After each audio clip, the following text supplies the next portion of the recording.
Leader of opposition in Lok Sabha, Rahul Gandhi, launched an all-out attack on the Bharatiya Janata Party and Prime Minister Narendra Modi while addressing Congress worker in Gujarat's Ahmedabad. Rahul said his party will defeat the BJP in the state in the next election the same way it did in Ayodhya in the Lok Sabha polls 2024. Listen in. Parliament में मैं यहां बैठता हूं, यहां पे अयोध्या के MP बैठते हैं। देखा आपने उनका चेहरा, इंडिया गठबंधन के हैं, है ना। मैंने उनसे पूछा कि भैया आप मुझे एक बात समझाओ, ये बीजेपी ने अपनी पूरी पॉलिटिक्स अयोध्या की पॉलिटिक्स थी।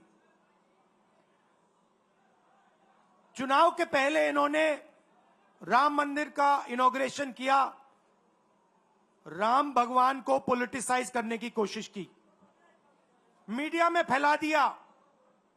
मैंने उनसे पूछा भैया एक बात बताओ, ये हुआ क्या कि उन्होंने राम मंदिर का इनॉग्रेशन किया और इंडिया गठबंधन अयोध्या में चुनाव जीत गया, ये हुआ क्या? और मुझे जवाब उन्होंने दिया, मैं ये जवाब आपको देना चाहता हूं। उन्होंने कहा राहुल जी, मुझे पता लग गया था, तकरीबन 6 महीने पहले मुझे पता लग गया था कि मैं अयोध्या से लड़ूंगा, और जिस दिन मुझे पता लगा उस दिन मुझे यह भी मालूम था कि मैं सिर्फ लड़ूंगा नहीं, इंडिया गठबंधन अयोध्या से जीतने जा रहा है। मैंने कहा कि आपको कैसे मालूम? पूरी देश में, मीडिया में, सब जगह राम मंदिर का इनॉग्रेशन हुआ, तो आपको कैसे मालूम? उन्होंने कहा कि राहुल जी, जब मैं अयोध्या में लोगों से बात करता था तो मुझे अयोध्या के लोग सिर्फ 2-3 चीजें कहते थे। पहली बात कहते थे कि अयोध्या में मंदिर बनाने के लिए, क्लीन अप करने के लिए बहुत सारे लोगों से जमीन ली गई, बहुत सारे लोगों की दुकानें, घर तोड़े गए, और आज तक जिन लोगों के घर छीने गए, तोड़े गए, दुकानें तोड़ी गई, आज तक उनको नरेंद्र मोदी जी ने कॉम्पनसेशन नहीं दिया। अयोध्या में उन्हीं के लोगों ने उनसे कहा कि हारोगे, और काशी में कितने से जीते? 1 लाख वोट से जीते। मतलब जान बचा के निकले हैं। सच्चाई है। जैसे मैंने पार्लियामेंट हाउस में कहा, हमारा काम, ये जो लगा रखा है मैंने आज, ये जो चिन्ह लगा रखा है, इसको क्या कहते हैं? अभय मुद्रा कहते हैं। ये आपका चिन्ह है, इसको भूलो मत। आप आज वापस जाओगे, अलग अलग धर्म के लोग हो आप, हर धर्म में यह चिन्ह आपको दिखाई देगा। गुरु नानक जी की फोटो देखिए, महावीर की देखिए, बुद्धा की देखिए। इस्लाम में भी, जैसे मैंने पार्लियामेंट में कहा, दुआ मांगी जाती है, दोनों हाथ से ऐसे मांगी जाती है। आप शिव जी की फोटो देखिए, उसमें आपको यह दिखाई देगा। और इसका मतलब है डरो मत, डराओ मत। और मैं आपसे यहां कहने आया हूं, इन्होंने आपके ऑफिस पे, आपके कार्यकर्ताओं पर आक्रमण किया है। अब आपको डरना नहीं है, डराना नहीं है।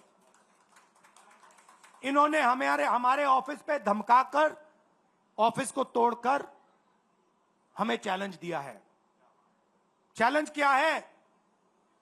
गुजरात के चुनाव में मैं आपको बता रहा हूं, हम सब मिलकर इनको गुजरात में हराने जा रहे हैं। जो हमने कहा, और लिख के ले लो, कांग्रेस पार्टी की जो आत्मा है वो गुजरात के चुनाव में लड़ेगी, और नरेंद्र मोदी और बीजेपी को गुजरात में, जैसे हमने अयोध्या में हराया है, वैसे ही हम गुजरात में इनको हराने जा रहे हैं। मैं आपको बता रहा हूं, कांग्रेस पार्टी गुजरात में जीतेगी और गुजरात से ही नई कांग्रेस पार्टी बनेगी। दो तरीके के घोड़े होते हैं, एक रेस का घोड़ा होता है, दूसरा शादी का घोड़ा होता है।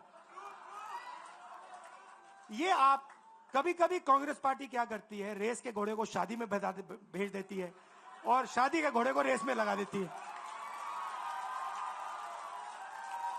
तो उसने कहा ये आप बंद करा दीजिए, रेस के घोड़े को आप रेस दौड़ाइए और शादी के घोड़े को आप शादी में भेजिए। तो ये हमें गुजरात में करना है। जो रेस का घोड़ा है, जो तैयार है, दौड़ने के लिए तैयार है, उसको रेस में लगाना चाहिए। और जो हमारे शादी के घोड़े हैं, वो हैं, उनको हमें शादी में बारात में नचा देना चाहिए। तो अब मेरा कहना है कि यह काम सीरियसली करना है। हम पिछले चुनाव में, आप भी जानते हो, मैं भी जानता हूं कि हम बीजेपी से पिछले चुनाव में नहीं लड़े थे, ठीक से नहीं लड़े थे। उससे पहले चुनाव में 2017 में हम 3 महीने कह लो, 4 महीने कह लो, 4 महीने 3 महीने हम लड़े और नतीजा आपने देखा। गुजरात के सीनियर नेताओं ने मुझे बस में कहा, मैं बता रहा हूं आपको इनसाइड ट्रैक, मुझे बस में कहा कि राहुल जी, गुजरात में हमें 40 सीटें मिलेंगी। मैंने उनसे कहा 40 नहीं, हम चुनाव जीतने जा रहे हैं। और 16 सीट से हम चुनाव हारे। अब 3 साल है, 3 महीने में हम फिनिश लाइन तक पहुंच गए थे।